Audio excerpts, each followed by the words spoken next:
जय हिंद दोस्तों, लोधे क्लासेस के बीए प्लेटफॉर्म पर आप सभी का बहुत बहुत स्वागत है।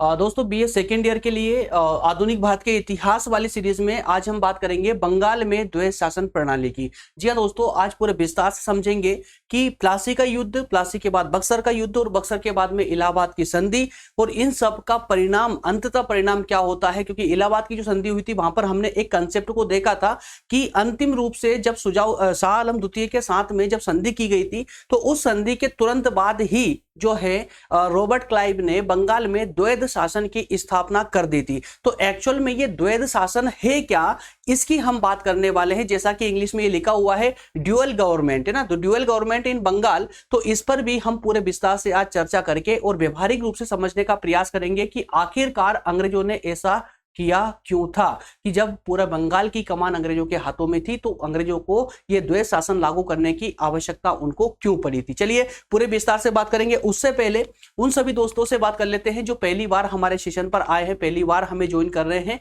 तो उनको मैं कहूंगा दोस्तों कि एक बार सेशन में अंदर जाइएगा हमारे चैनल पे, वो सभी सब्जेक्ट की जो प्ले लिस्ट दी गई है वहां पर जो आपका सब्जेक्ट है उसे एक बार प्ले कीजिए, देखिए। अगर आपको पूरा विस्तार मिलता है और अगर आपको क्वालिटी में कई फर्क दिखता है और आपको क्लासेस पसंद आती है दोस्तों, तो हमारे साथ ज्वाइन कीजिएगा। बीए फर्स्ट से लेकर थर्ड ईयर तक कंप्लीट सेशन आपको हम प्रोवाइड करने वाले हैं, वो भी विद नोट्स। तो आइए दोस्तों शुरू करते हैं। और मैं आप लोगों को एक बता भी देता हूं कि BA first second third year में जो हमारे द्वारा अभी तक कंप्लीट किए गए हैं कोर्स, वो आपके सामने रहे हैं। क्यों एक एक का नाम लूंगा तो सेशन काफी लंबा हो जाएगा, इस कारण से मैं शॉर्ट वे में आपको बता दिया गया है। जब पीडीएफ डाउनलोड करेंगे आराम से शांति से पढ़ लीजिएगा ना। BA first second third year में कंप्लीट सेशन जो है, जो अभी तक कंप्लीट किए हैं वो सेशन आपके सामने है। और जो सेशन इसमें नहीं है, जो सब्जेक्ट नहीं है, उनको हम निरंतर रूप से क्लासेस आपकी ले रहे हैं, उनको भी जल्दी कंप्लीट कर लिया जाएगा। चलिए आगे बढ़ते हैं दोस्तों, आगे बढ़ते हैं। अच्छा, अगर सेशन आपको पसंद आता है ना तो यार प्लीज लाइक और शेयर जरूर करते चलिए, जिससे कि सेशन और आगे अधिकतम लोगों तक पहुंच पाता है। और अगर आपको सेशन पसंद आ रहे हैं और आप चाहते हैं कि आप निरंतर रूप से हमारे साथ अंतिम छोर तक, बीए के अंतिम छोर तक आप हमारे साथ बने रहना चाहते हैं, तो जल्दी से सब्सक्राइब कर लीजिए और घंटी को बजा लीजिए, जिससे कि हमारे सभी सेशन आप तक पहुंचते रहे, नोटिफिकेशन आपको मिलता रहे। बाय चांस हो सकता है कि आपने हमारे टेलीग्राम ग्रुप को ज्वाइन नहीं कर रखा हो, तो उसके अलावा फिर नोटिफिकेशन आने का एकमात्र शेष रास्ता बचता है कि अगर आप सब्सक्राइब करके रखेंगे हमको, तो हमारे सभी सेशन के नोटिफिकेशन आपके मोबाइल तक आते रहेंगे ना। इस कारण से अगर आपको जुड़कर अगर हमारे साथ स्टडी करना अच्छा लगता है तो एक बार देखिए। अगर हमारी स्टडी और हमारे जो एक्सप्लेनेशन या हमारा कंटेंट अगर आपको पसंद आता है तो ही आप हमें ज्वाइन कीजिए। एक बार देखिए, समझिए उसको, है ना। सेशन कंप्लीट होने के बाद भी आप कर सकते हैं, कोई प्रॉब्लम नहीं है। चलिए शुरुआत करते हैं अपनी कहानी की। एक्चुअल में ये कहानी दोस्तों ये चल रही है प्लासी के युद्ध से, है ना। प्लासी के युद्ध से ये कहानी कंटिन्यू चल रही है और इस कहानी का समापन आज हो जाएगा प्रथम यूनिट के साथ में। क्योंकि आपने अंतिम रूप से देखा है कि सिलेबस के अकॉर्डिंग जब हम पढ़ रहे थे दोस्तों, तो ये फर्स्ट यूनिट का आज लास्ट टॉपिक होने जा रहा है, टॉपिक नंबर 6 होने जा रहा है, बंगाल, जिसमें हम बात कर रहे हैं बंगाल में द्वैध शासन की, ठीक है ना। इसी के साथ हमारी ये यूनिट कंप्लीट हो जाएगी। आगे हम बात करेंगे सेकेंड यूनिट की। चलिए तो पॉइंट टू पॉइंट दोस्तों हम इसमें बात करेंगे। सबसे पहले हम देखेंगे व्याख्या को। तो क्योंकि देखिए एक सबसे बड़ी समस्या होती है कि सर हमें पूरा टॉपिक समझ आता है, हमें सारा टॉपिक याद था, लेकिन फिर भी हम आंसर राइटिंग भी बहुत बेहतरीन तरीके से करके आए हैं, लेकिन फिर भी नंबर कम आए हैं। तो नंबर कम आने का रीजन ये नहीं होता है कि आपको टॉपिक की पूरी जानकारी थी या नहीं थी। रीजन ये है कि आपने वहां पर लिखा कैसे, आंसर राइटिंग किस तरीके से की, क्या एक जो व्यवस्थित फॉर्मेट होता है उसमें आपने आंसर राइटिंग की है या नहीं की है ना। तो आंसर राइटिंग के तहत ही जिस प्रकार से दोस्तों मैं आपको कंटेंट प्रोवाइड करता हूं ना, एक point to point, topic to topic provide करता हूं, जिससे कि आपकी एक हैबिट बन जाए कि आपको आंसर राइटिंग कैसे करना है। ना चाहते हुए भी आपके अंदर ये जो फॉर्मेट है हमारा, ये आपके अंदर आ जाएगा और अपने आप फिर आप भी जब आंसर राइटिंग करेंगे तो इसी फॉर्मेट में करेंगे। तो सबसे पहला पॉइंट आपका क्या होना चाहिए इस टॉपिक में, सबसे पहले व्याख्या। व्याख्या के तहत जो है आप इसका जो नॉर्मल डेटा होता है वो प्रोवाइड कर देते हो। चलिए इसमें आगे बढ़े उससे पहले मैं आपको एक वापस हमारी कहानी जो थी, पुरानी कहानी, उसको कंटिन्यू कर लेते हैं दोस्तों। सबसे पहले जो है 1757 में प्लासी का युद्ध होता है। प्लासी का युद्ध षड्यंत्र के माध्यम से जीत लिया जाता है। उसके बाद में मीर कासिम और शुजाउद्दौला और शाह आलम द्वितीय के साथ में जो है बक्सर का युद्ध होता है। अंततः बक्सर के युद्ध में भी अंग्रेज विजय हो जाते हैं, जीत जाते हैं। तो जीतने के बाद में जो हारी हुई पार्टियां थी उनके साथ अंग्रेजों की संधि होती, मीटिंग होती। उस संधि में जो है अंग्रेजों का पलड़ा भारी रहता है, तो अंग्रेज अपनी सारी बातें मनवा लेते हैं। उसी के तहत इलाहाबाद की संधि हो जाती है। इलाहाबाद की संधि होती है। इलाहाबाद की संधि होने के बाद में अंग्रेजों का पक्ष पूरी तरह से बंगाल पर हावी हो चुका था, अर्थात कि बंगाल अब पूरी तरह अंग्रेजों के हाथों में आ चुका था। अब जैसे ही अंग्रेजों के हाथों में ये आता है तो अंग्रेज वहां पर द्वैध शासन की स्थापना कर देते हैं। अच्छा, अब आपके दिमाग में ये देखिए, द्वैध शासन का पहले आप व्यवहारिक रूप से अर्थ समझ लीजिए। द्वैध शासन का मतलब ये कि दो प्रकार के शासन की स्थापना कर दी जाती है बंगाल में। दो प्रकार के शासन मतलब क्या हुआ कि शासन के ही दो पार्ट कर दिए जाते हैं। एक शासन संभालेंगे कंपनी अंग्रेज, और एक शासन संभालेंगे उस बंगाल का नवाब, जिसको भी कठपुतली नवाब बना रखा है। दोनों में डिफरेंस ये रहता है कि एक जो राजस्व है, जो पैसे की जो आय होगी ना, जो कर वगैरह वसूलना है ना, तो जितना भी राजस्व संबंधित जो कार्य होगा वो सब तो कंपनी ने अपने हाथ में ले लिया और जिम्मेदारी कुछ भी नहीं ली। इसके अलावा जो दूसरा पक्ष था प्रशासन करने का, अर्थात कि जनता को संभालने का, वहां की गरीबी मिटाने का, या जिस प्रकार का भी जो प्रशासन के अंतर्गत जितने भी कार्य आते हैं वो सारे कार्य जो है नवाब को सौंप दिए। नवाब से कहा कि साहब आप प्रशासन संभालिए, हम कर वसूल करते हैं, हम राजस्व संभालते हैं, है ना। तो इस प्रकार से दोस्तों दो प्रकार की यह शासन स्थापित हो चुके थे। एक राजस्व वसूलने वाला, एक पैसा इकट्ठा करने वाला, पैसा उगाई करने वाला, और एक था प्रशासन को संभालने वाला, ठीक है ना। तो अब अंग्रेजों को यह समस्या क्यों आन पड़ी थी, या कहें कि अंग्रेजों ने ऐसा क्यों किया। जब बंगाल पूरी तरह अंग्रेजों के हाथों में था तो अंग्रेजों ने दो प्रकार के शासन स्थापित क्यों किए, या कहें कि नाम मात्र का जो बंगाल का नवाब था उसे क्यों रखा, वो उसको हटाकर खुद क्यों नहीं बन गए नवाब। तो दोस्तों उसका रीजन आपको आगे समझ आएगा, एक एक करके मैं पूरा बताऊंगा ताकि आपको कोई ये पूरा टॉपिक कॉम्प्लेक्स ना हो, कंफ्यूजन पैदा ना करे, ठीक है ना। आइए व्याख्या से शुरुआत करते हैं। इसकी व्याख्या में आपको क्या लिखना होगा इस टॉपिक के अंतर्गत दोस्तों, देखिए क्लाइव ने 1765 में बंगाल में द्वैध शासन की स्थापना की। हालांकि द्वैध शासन प्रणाली क्लाइव की एक कूटनीतिक चाल थी। क्या थी? कूटनीतिक चाल थी। क्लाइव कुछ विशेष करना चाहता था इस द्वैध शासन प्रणाली के द्वारा, लेकिन इसका दूसरा पक्ष क्लाइव नहीं देख पाया, और इस शासन प्रणाली के द्वारा जो है कई विदेशी शक्तियों को यह दिखाना भी चाहता था कि अंग्रेजों ने बंगाल पर कब्जा नहीं किया है ना।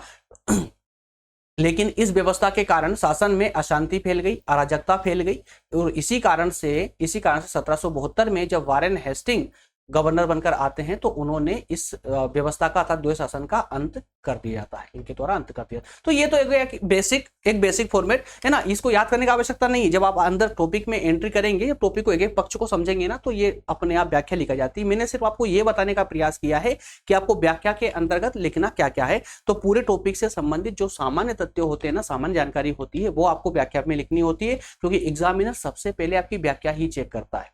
वो व्याख्या चेक कर करके ये अनुमान लगा लेता है कि आपको इस टॉपिक की जानकारी है या नहीं है। तो इसलिए सबसे ज्यादा आपको प्रभाव दिखाना है अपनी व्याख्या के अंतर्गत, अर्थात पॉइंट नंबर 1 में, ठीक है। चलिए अब थोड़ा सा इसको जो है शॉर्ट में और विस्तार में दोनों ही रूपों में समझने का प्रयास करते हैं। हूबहू आपको ऐसा डायग्राम भी बना कर आना एग्जाम में, याद रखिएगा। अगर आप अच्छे नंबरों की प्राप्ति चाहते हैं ना, तो ऐसा डायग्राम भी बनाना है आपको।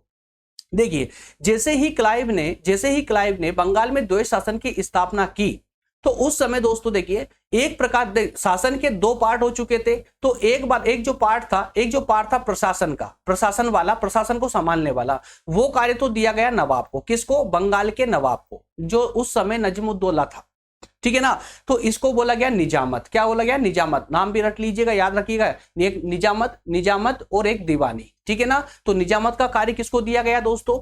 नवाब को दिया गया। वो दीवानी कार्य किसके पास रहा? कंपनी के पास रहा, है ना। दीवानी अर्थात कि राजस्व संबंधी कार्य, या कहें कि वित्त संबंधी कार्य, ये कंपनी ने अपने हाथों में रख लिया, ठीक है ना। अब इसमें क्या हुआ कि जितने भी काम थे डेवलपमेंट के, उनका सुधार करना वगैरह, जितना भी था राज्य में शांति बना के रखने का कार्य, ये सब तो नवाब को पकड़ा दिया कि भैया ये काम आप देखिए, राज्य में शांति बनी रहनी चाहिए, है ना। और बाकी जो पैसे वाला काम था, जो इनकम वाले कार्य थे, जहां से पैसे आने थे, जहां से कर वसूल करना था, वो सारे कार्य कंपनी ने अपने हाथों में ले लिए, ताकि सारा पैसा बंगाल का उनके पास आ जाए। क्लियर है? तो और इसी के साथ में दोस्तों इसमें देखिए के.एम. पडिक्कर ने इसको, इस द्वैध शासन को परिभाषित करते हुए इसे गुंडों का राज कहा था। क्या कहा था? डाकुओं का राज कहा था। इसको डाकुओं का राज कहा था। इसी के कारण बंगाल की दुर्दशा हो चुकी थी, ठीक है ना। और इसी कारण से इसने कई प्रकार की अराजकता फैला चुकी थी। ये इसीलिए 1772 में जब वारेन हेस्टिंग जो है कंपनी का गवर्नर बनकर आता है, तो उस समय इस जो है इस वाले जो द्वैध शासन प्रणाली थी इसको समाप्त कर दिया जाता है। वो किसके माध्यम समाप्त होता है दोस्तों, किसके द्वारा समाप्त होता है? तो रेगुलेटिंग एक्ट पास होता है 1773 में उस रेगुलेटिंग एक्ट के साथ ही जो है द्वैध शासन प्रणाली समाप्त कर दी जाती है बंगाल से।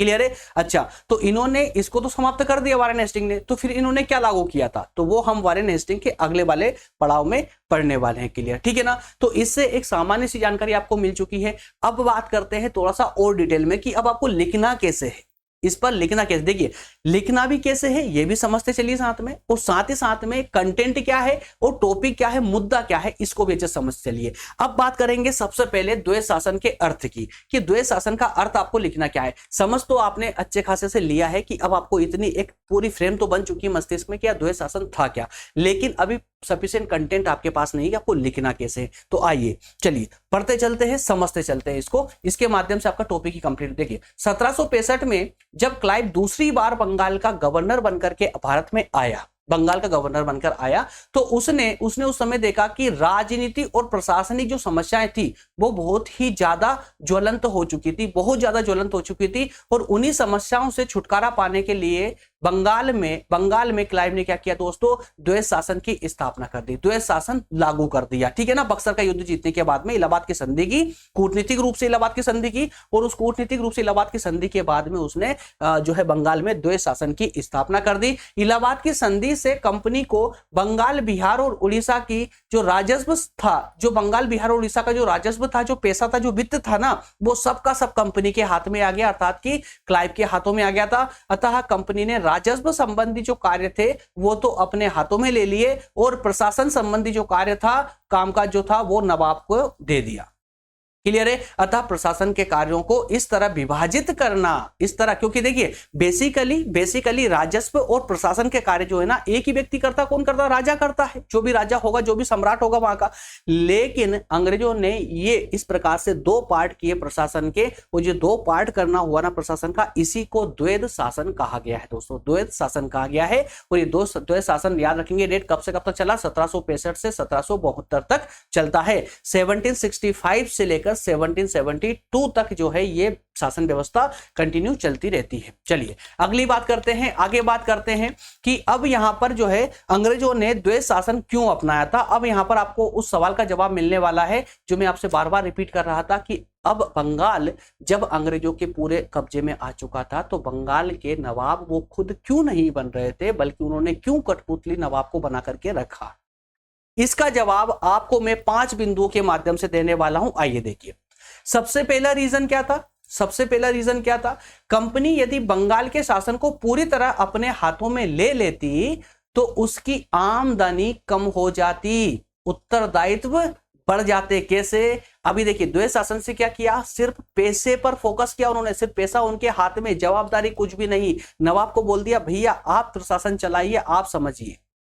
ठीक है ना? अगर कंपनी मान लेते हैं कि कंपनी अगर बंगाल के शासन को, नवाब को हटाकर पूरा अपने हाथ में ले लेती, तो आमदनी तो उसको हो रही थी राजस्व से, लेकिन साथ ही साथ में उसका वहां का विकास भी तो करना पड़ता उनको, वहां पर खर्च भी करना पड़ता उस राज्य के लिए, तो उनका खर्च बढ़ जाता, जवाबदारी बढ़ जाती है ना। तो इस पहला रीजन तो ये था। दूसरा रीजन था कि कंपनी के पास में उस समय इतने योग्य और प्रशिक्षित प्रशासक नहीं थे, मतलब कि ना इतनी अच्छी खासी सेना थी उनके पास में, और ना इतने अच्छे अधिकारी थे कि उस पर वहां पर प्रशासन व्यवस्था संभाल सके वो लोग, है ना, कि बंगाल की प्रशासन व्यवस्था को पूरी तरह अपने हाथों में लेकर के उनको संभाल सके। और ऐसी स्थिति में अगर वो बंगाल को एकदम से हड़प कर अपने कब्जे में कर लेते तो उनको जो है बंगाल के प्रशासन को संभालने में कई सारी समस्याओं का सामना करना पड़ता, जिससे हो सकता है कि उनका व्यापार भी ठप पड़ जाता।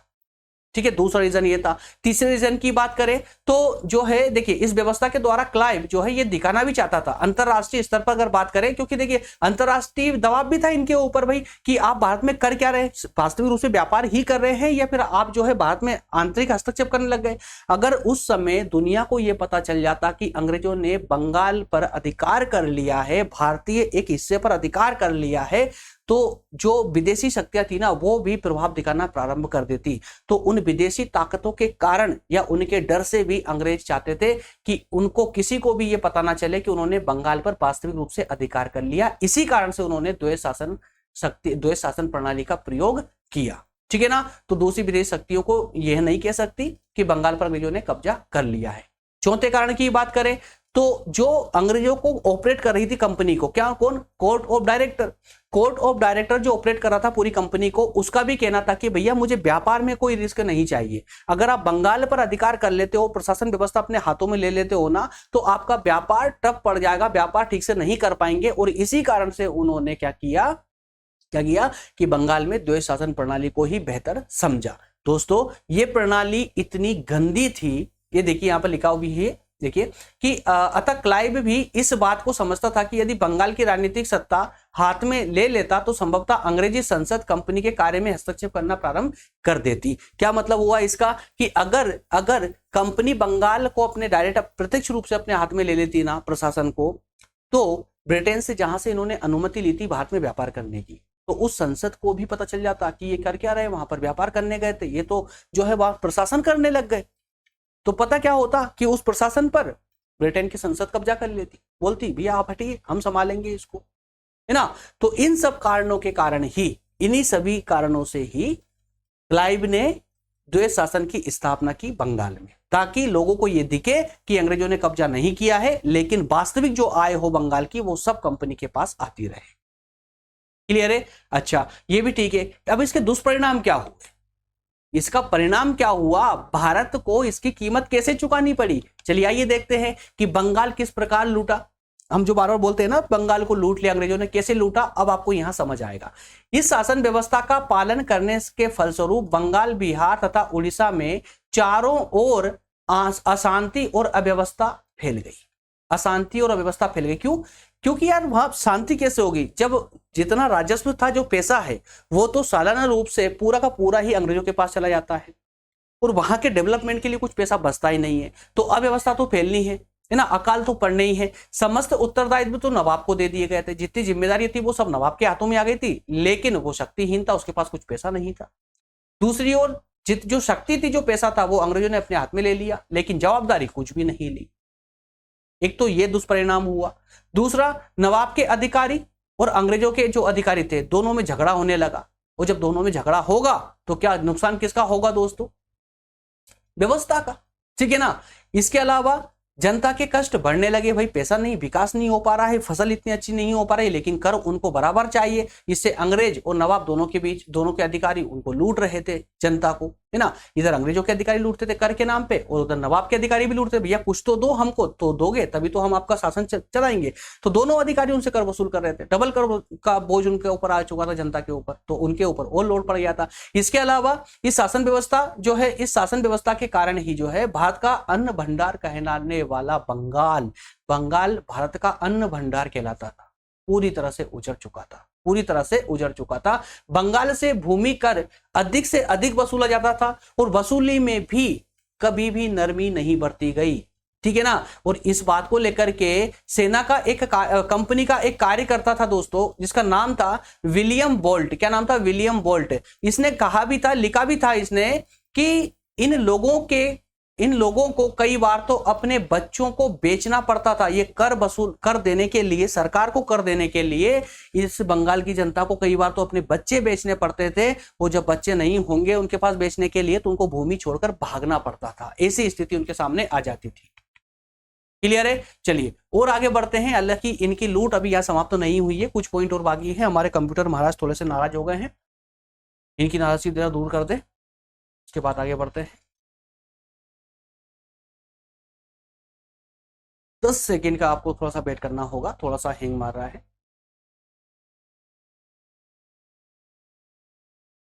क्योंकि बंगाल की स्थिति भारत में सबसे पहले जो दुर्दशा हुई थी कंपनी के इस द्वैध शासन के कारण, क्योंकि देखिए भारत में सबसे पहले जो स्थिति आई थी ना, वो द्वैध शासन प्रणाली ही आई थी भारत में, है ना। और इस द्वैध शासन प्रणाली ने भारत की स्थिति बहुत ज्यादा दयनीय कर दी थी, और इसी से बंगाल पूरी तरह से उजड़ चुका था। एक तरीके से हम कह सकते हैं कि पूरी तरह उजड़ चुका था, पूरी तरह लगभग समाप्त हो चुका था। क्योंकि उस समय हमने कई बार बार बार आपको रिपीट भी किया, बताया भी है कि बंगाल उस समय भारत का सबसे जो है समृद्ध प्रांत हुआ करता था, सबसे समृद्ध प्रांत हुआ करता था भारत में। लेकिन इस द्वैध शासन प्रणाली के बाद में बंगाल की स्थिति बहुत ज्यादा दयनीय हो चुकी है। आगे देखिए, कृषि उपज की कमी से व्यापार और वाणिज्य भी को प्रभावित हो गए। अंग्रेजों को बिना कर दिए व्यापार करने की अनुमति थी। अब जब बिना कर दिए अंग्रेज व्यापार करेंगे तो भारत के जो व्यापार कुटीर उद्योग धंधे थे वो तो पूरी तरह समाप्त होने लग गए। कर संबंधी छूट से सरकार को भी हानि हुई, भारतीय व्यापार भी पूरी तरह नष्ट हो गए। इसके अलावा द्वैध शासन प्रणाली से कंपनी को भी कोई विशेष लाभ नहीं हुआ। क्यों नहीं हुआ? क्योंकि इसमें जो है ना भ्रष्टाचार इतना फैल चुका था कि जो संपत्ति थी, जो कहें कि जो अर्निंग थी, जो आय थी ना, वो आय इन अधिकारियों के बीच में ही बढ़ जाया करती थी। तो कंपनी के पास भी विशेष रूप से कोई लाभ पहुंच नहीं पाया। बंगाल के कपड़ा उद्योग को भारी हानि हुई। कंपनी ने बंगाल के कपड़ा उद्योग को हतोत्साहित करने का प्रयास किया, क्योंकि अगर कंपनी अर्थात अंग्रेज क्योंकि बंगाल में जो कपड़ा उद्योग था ना दोस्तों पूरा विश्व प्रसिद्ध था। जैसे मैंने आपको बताया था डचों को पढ़ाते वक्त कि डचों ने कपड़ा उद्योग पर फोकस किया था और पूरे विश्व में भारत के कपड़ा उद्योग का पूरे विश्व भर में प्रचार कर दिया था। तो पूरे दुनिया में फेमस था भारत का कपड़ा, और उस कपड़ा उद्योग को जो है तबाह करना अंग्रेजों का एम बन चुका था। क्यों? क्योंकि अगर बंगाल का कपड़ा अगर तबाह नहीं होता तो अंग्रेज अपने कपड़ों को कैसे बेच पाते भारतीय बाजार में, है ना। इसलिए अंग्रेजों को तो अपना माल बेचना था ना, इस कारण से भारतीय उद्योग को टफ करना उनके लिए आवश्यक था। ठीक है, तो इस प्रकार से आप व्यवस्थाएं पहले अलग, ये तो कुछ भी नहीं है दोस्तों, ये तो आपके एग्जाम के दृष्टिकोण से मैं कुछ व्यवस्थाएं आपके सामने लेकर आके आया हूं। इसके अलावा जो दुष्परिणाम हुआ ना, उस दुष्परिणाम का प्रभाव आज तक हमारे ऊपर है। इन लोगों ने, अंग्रेजों ने जो लूट मचाई भारत में, उस लूट का दुष्परिणाम आज तक हम लोग भुगत रहे हैं। नहीं तो जो समृद्धि हम आज प्राप्त करके बैठे हुए हैं, ये समृद्धि आज से 50 साल पहले प्राप्त करके बैठ चुके होते। ठीक है, तो द्वैध शासन प्रणाली का जो है इसकी कमियां अब ब्रिटिश कंपनियों को भी दिखने लगी थी, जो अधिकारी बनकर आने लगे थे उनको भी दिखने लगी थी। इसी प्रकार से 1772 में जब वारेन हेस्टिंग बनकर के आते हैं दोस्तों, तो उन्होंने इस प्रणाली को पूरी तरह से समाप्त कर दिया और नई शासन प्रणाली को यहां पर लागू कर दिया था। क्लियर है? चलिए, इसी के साथ में दोस्तों आज का टॉपिक होता है आपका कंप्लीट। नेक्स्ट सेशन में हम बात करेंगे वारेन हेस्टिंग पर ही, क्योंकि वारेन हेस्टिंग ने द्वैध शासन को समाप्त किया, तो उन्होंने कौन सी व्यवस्था लागू की, किस प्रकार से प्रशासन व्यवस्था चलाई, क्या सुधार किए, क्या किया, ये सारी कहानी जो है, ये सारी घटनाएं अगले सेशन में हम करने वाले हैं दोस्तों। तब तक बने रहे सेशन में और लेते रहे, इसी प्रकार लुत्फ उठाते रहे फुल डिटेल सेशन का। दोस्तों अब बताइए, अगर आप नए स्टूडेंट हो तो अगर आपको सेशन पसंद आया हो तो जल्दी से सब्सक्राइब कर लें और बेल आइकन को भी प्रेस कर दे, ताकि हमारे नोटिफिकेशन अर्थात की नोटिफिकेशन के माध्यम से हम आपके मोबाइल की स्क्रीन तक पहुंच पाए और आपको अलर्ट कर पाए कि भैया उठो, सेशन स्टार्ट होने वाला है। ठीक है ना। इस सब के अलावा अगर कभी आपको लगता है कि 2-4 दिन की कभी छुट्टी हो जाती है, आपकी रीजन कोई काम आ ही जाता है घर में, तो इस कारण से अगर आप क्लास अटेंड नहीं कर पाते हैं, तो आपका कोई भी, अगर आप चाहते हैं कोई सेशन आपका मिस ना हो, तो उसके लिए आपको चाहिए कि आप टेलीग्राम ग्रुप पर आकर के हमें ज्वाइन कर लें, जहां पर आपको जैसे ही हम यूट्यूब पर हमारा सेशन अपलोड होता है ना दोस्तों, तो उसके तुरंत बाद में इस टेलीग्राम पर ही हमारे सेशन अपलोड होते हैं और वहां क्रम अनुसार रखे रहते हैं। जब आप चाहे तब वहां पे जाकर के उसको प्ले करके आप अपने सेशन को कंप्लीट कर सकते हैं। चलिए, मिलेंगे अगले सेशन में, तब तक आप सभी का बहुत बहुत धन्यवाद। Thank you.